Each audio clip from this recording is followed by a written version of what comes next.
Welcome in, guys, to Sensei and the Pupil. I'm Craig. I got Dev with me. Hey guys. We got Paul floating around. Hi. And you saw the thummy. We are reviewing Made in Abyss, Dawn of the Deep Soul movie. Just like you guys asked for in our last review. Let's go.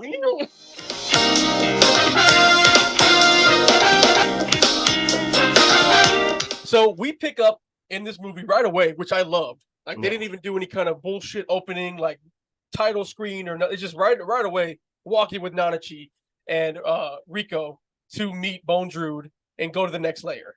Right. Because apparently the only way to go to the next layer is from this one entrance.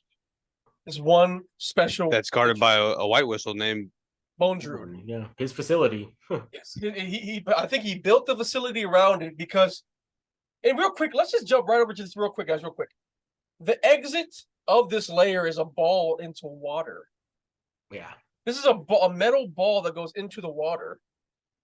So at this point, somebody built this abyss. To me, right. Somebody literally sculpted and created this abyss with tools and technology. I think that facility's been there, by the way. That's the only thing that makes sense to me. This is that ball has been there. That Bondrewd didn't make that. That mechanical ball that goes down that takes some kind of, I guess, white whistle power to operate was there. That's wild to me. I mean, not really, because they already talked about 2,000 years. Like, oh, this. Yeah, they kind of explained that. Yeah, the hole's been there longer than 2,000, by the way. Right. But like, 2,000 years. Yeah, it was just crazy. That's wild to me. Okay, anyways, so we hop right into this thing, and I'll make this a quick little summary of the movie. But basically, right when they walk in there and meet Bondrewd greets them, no problem. You know, he says, "Hi, this is me. This is my daughter, Prushka." Nanachi's right off the back, taken aback because she's like, "You have a daughter? You know, like you're a kind person." And you see these masked men behind Bondrewd with the same kind of mask. Right from there, you know, skipping all the talking, skipping all the bonding with Prushka. Right from there, right when they meet Bondrewd that same night, they take Reg and start trying to dissect him. Right. Because Bondrewd, the monster, by the way, I think context is needed. Bondrewd created Meaty, and unless people don't remember, he is a bad guy, kind of a white whistle. He experiments on children. This is what he does. He does it in the name of science to understand these things. But ultimately, he experiments on children, so he's a bad guy. So keep going. Yes. And he's dissecting Reg right off the bat. And so from there is whenever they start to kind of, you know, fight against him and push back, like, yo, Bondrewd, you're not this friendly guy who's gonna let us through. You're really just here for your own self-interest, like always. Now that she's upset, you know, Reg is like on the verge of being taken apart until he breaks away. I mean, it's a shit show. And they go into a fight with Bondrewd, and you realize that Bondrewd is not even a person anymore. He's given himself to this relic that's altered his body and split his consciousness into multiple people so he can do his work. That's sick. That's sick, yeah. That's sick. Right? You kind of like think of him as like the ultimate scientist, you know? Right. Yeah. He literally did something that's happening in One Piece right now. The ultimate scientist did the same shit. Who did it first? I don't. Technically Made in Abyss. All right, well. One Piece, you might get copywritten. But Bondrewd fights Reg and them to, you know, get out of there, and you realize something else. Our girl Prushka was just raised to be used by Bondrewd and change himself into someone blessed by the abyss, the same as Nanachi. And he ends up realizing that, like, how to do that due to what he did to Mitty and Nanachi. Yes. So he found that out. So he raised this girl all the way up to, you know, about 10 years old. Probably 10 years old. Yeah, you know. Raised her. That was her papa, you know, and Papa Paul. He actually ends up putting her through like this like little test where she sees him die, and like just to strengthen that bond, right? You know, just to really, just really give that little security, draw everything out that he can to like of emotion from her, and then he ascended with her. It changed her, and all of that blessing got put into him, and he changed his whole form. Marklars? Form suitable for the abyss. Go ahead, Paul. I said Marklars. Marklars. They took Marklars from them. And the movie ends up with them beating him just with Reg's strength and Reg's kind of going berserk, and also some tactics. A lot of strat. Yeah, a lot of strat. And on the verge of losing, and they pretty much had Bondrewd. They beat him. They stepped on him, And he said, "Yo, I'm on y'all side now. I'm totally on y'all side. I support you guys. I want y'all to get through." And it wasn't cheesy or corny either, because he's truly a pragmatic, logical kind of guy. Like, yo, y'all beat me, so I work for y'all now. Like, that's his mindset, Like, I want to see y'all. I want to see y'all adventure. I want to see y'all go through now after you beat me. So great movie. The movie ends up with them jumping into the bowl to go to the next level. And that's how it ends. Guys, favorite moment from this movie? Paul. Whenever Regu loses his memory again, but this time he doesn't remember. The first time he loses his memory, he's a nice kid still when he wakes up. He just loses like some of the initial memories. I don't think it was a complete memory loss, but this one, he loses everything, every semblance of being the sweet boy that he could have been. He becomes who he used to be. We get a quick glimpse of his past self, of what he's capable of, and it's a beast. It's like Guts, demon mode, berserk mode mixed in with a mechanical little boy. He's all black, energy all around him. He's swirling his one arm, his one good arm. One arm left. Is so deadly that he's pretty much whooping Bondrewd. Yeah. And he doesn't even get his arm back either, guys. Right. Like, the consequences are real in this show, and that's another reason I love it. He don't get his arm back. It gets cut off. He don't get it. Well, he gets it back, but he don't get it back on. I'm sorry? How do you know? How do you know? I saw the movie. Oh, okay. Oh. Like, he didn't get to put it back on. He didn't get to put it back on. Okay. Maybe in the next season he will. Maybe. Okay, that was your favorite moment, Paul? Go ahead. Yeah. Got it. Okay. So my favorite moment is when the first time that they initially beat Bondrewd. They initially beat Bondrewd, and he had a gang of his dudes behind him. And that was a good trap. Yeah, they killed the guy that was Bondrewd, who they thought he was, only to find out that another dude that was protecting was he protecting Prushka, the other guy? Yeah. Okay. Walked up, grabbed the mask, put it on, and took Bondrewd's voice. And so right there, I'm like, okay, so obviously Bondrewd's in the mask. Okay, cool. But to find out that he's actually every other mask as well, that's all the split consciousness. Right. It just kind of hit me like, dude, this guy is crazy awesome.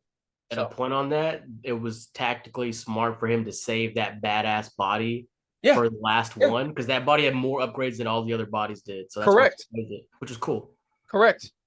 He's like Iron Man. He has a bunch of suits just waiting for him. He is.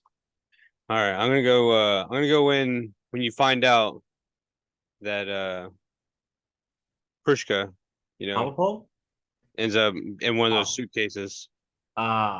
It leaves you like suspenseful for like a long time. You're like, in the back of your mind, you're like, she's dead. She's dead. They haven't found her yet. She's dead, man. And when he pops, that last little briefcase out, he names off like 4 other names, and then like they save that name. What's the little pet's name? Manya. Yeah.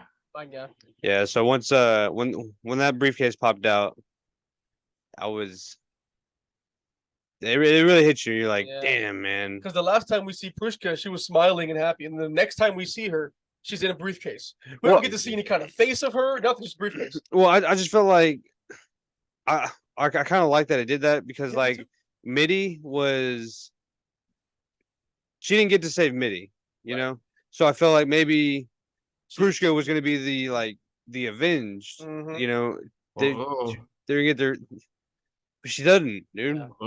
And she ends up being just like Mitty, Worse, and anything. It keeps letting you know the realness of this show. Like, there's not gonna be any breaks, guys. Like, nobody's gonna save you, give you any leeway. You're not gonna get a power up.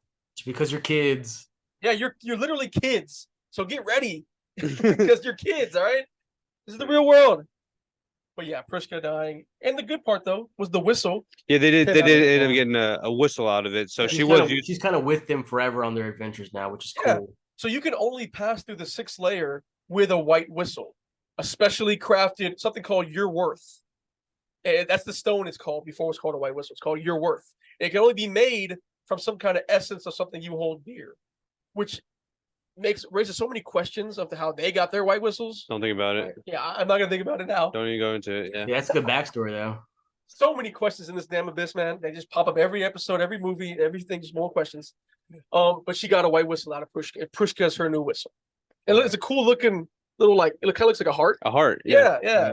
Got the aorta popping out. Dude, that was so sick how they actually showed because they described how the preparation for them to make those briefcases. They basically said, "Oh, we have to take off every extra part that affects the curse, like the flow of the curse, which means legs, arms, the heart." Like, dude, I was like, "Whoa, they're taking." She's still awake. Like she's looking at all the parts that they're taking from her. That was crazy. The fact they left her alive. Oh, piece of shit. Yeah. What did y'all not like about this movie, if anything? Does anybody have any gripes? Because I'll tell you right now, I honestly don't have any gripes. I can't think of any gripes. Evan, you want to say the word at the same time? 3, animation? 2, 1. Papa pole. Okay, yeah, that was so. There's like an underlining tone of like pedophilia in here, and like sometimes it just gets weird, man. And what are you talking about, Devin? Specifically, what made you think that? Yeah, what are you talking about? All right, so they're talking about how Reg's penis gets hard. Yeah, and then she's like, a penis. Oh, sorry, Prishka. So it was sorry. Let me back up real quick. Yeah. We have to go deep dive into the no, please. I want to know what he's talking about. Riku and Riku and Prishka were we're talking about parts on Reg. Yeah. And she started talking about his penis. And Prishka was like, "What's a penis?" You know, and as you would as a 10-year-old, like both. Hey, what is that? Riku, she obliged and drew it for because she couldn't explain it. So she ends up drawing a picture of Reg's penis, and Prishka's like, "Oh, that's like Daddy's papa pole." Yeah. So I think that's really. I think that everyone in the abyss and in this world surrounding the abyss are just very open in a family setting. Okay. We make it weird. All right. America makes it weird to walk around naked around your kids. Okay, well, they had clothes on. Well, I mean, and just to be frank, if I had a daughter, I don't think I'd be like, "Hey, that's my papa pole you see right there." I wouldn't tell her that. She said it looks like she would use that. She would use that word. She would use that word in public to replace the word of penis. I don't know, man. So far, like these white whistles, they're really sus. Like the people with white whistles, they are sus. Like, yeah, Orzen. He's right. You lose your humanity though. You lose your humanity when you become a white whistle because you have to come back up to that last layer. So even Orzen was hanging up her assistants naked as a punishment. So like, there's problems here. Dude, I think they need to look into this author. The real abyss is how depraved the society is. That's the real abyss right there. No, we're prudes. Okay, all of us. What? No, yeah, y'all are prude. Okay, listen, guys.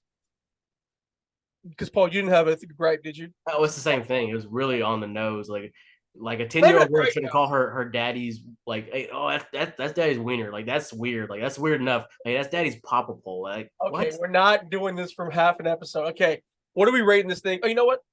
What's y'all's favorite characters, guys? Favorite character in this movie? Let's say the same one, right?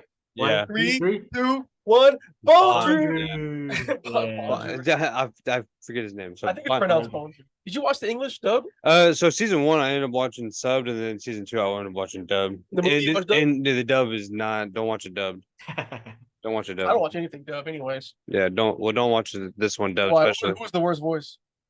They were just like all. You sounded too like. Yeah, dude. Like it was one of them sounds like Ash Ketchum, kind of. So what? Wouldn't be surprised as the voice actor. I wouldn't be surprised. He's still 10. Yeah, I wouldn't be surprised. Okay. Favorite character, I think we're all going Bondrewd. Guys, what are we rating this thing? I will give it an 8. One above the anime. One rating above of the season. Yeah. This one, just the storyline. They kind of kept it simple, and they kept it like everything that was like already there. They didn't really add too much more of like layers and stuff like that. They had it. No, Yeah, like so, like the alright, first, no, so no. like the first season they went through like 4 different layers, and this season they were just in that one layer. It was a movie. Shut up, Cray. It's a movie, so I mean, they're in one spot. Yeah, but Right. they also have a review of the first season, which is like a movie. It's That's the true. same. They it's made the same movie length. reviews. Yeah. Oh, you mean they made 2 other movies with the other parts of the Reviews. show? Yeah, okay. Yeah, they made a movie with season 1. It's the same length. So, Okay. anyways, yeah, Okay. I'll give it 8. I give it a 10, dude. I Yeah. give it a 10 because they increased everything. They multiplied what was good about the first season, they multiplied it. Story, they gave you a lot of lore in that movie. Like you now know how the whistles are made. Yes. You know how hollows are made. Yes. You know that you can survive the ascension if you have a certain tool with Connection with someone. Yeah. Yes. Connection. They found so much out about the curse. You can traverse the curse maybe safely with animals that are born in the abyss and use them if they bond with you. So I think bonds are like a huge thing in this movie. Bonds everywhere. Even Reg is a relic who's bonded with a human, a cave diver. That's bond is everything in this movie. I know. But 10, solid 10. 10, solid 10. I'm gonna go right there with you, 10. buddy. All right. Right there with you, buddy. I love the music. I love the story. I love the fight, like the massive fight. I love the revelation of Bondrewd and how he's all his altered body and his whole plan. I just love it, man. Yeah. I just love it. 10 out of 10. I will recommend this movie to top tier villain. Yes. 10. This movie makes me want to raise the rating of the season. Like that's how much this movie does for me. I just love it. I almost want to combine it all. Okay, guys, we're just in the pupil. Let us know if you agree with our ratings. Let us know if you agree with Devin's rating, the lowest. It was Like, a better rating. comment, subscribe. Bondrewd out.